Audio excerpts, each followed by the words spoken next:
Армысыздар, құрметті көрермендер. Келесі бізде айтатын хабарымыз суық хабарды айтқым келеді.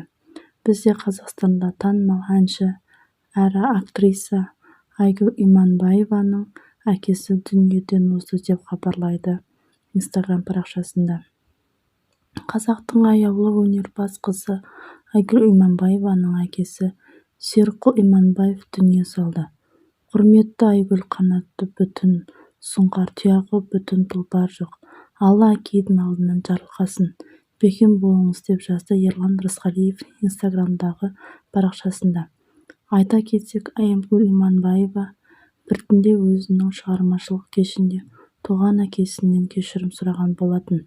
Және де ол көпшіліктің парақшасында көңіл айтып, әкесіне баршасы жаны жәннатта болсын, арты қайырлы болсын деген осындай пікірлер көп түсіпті.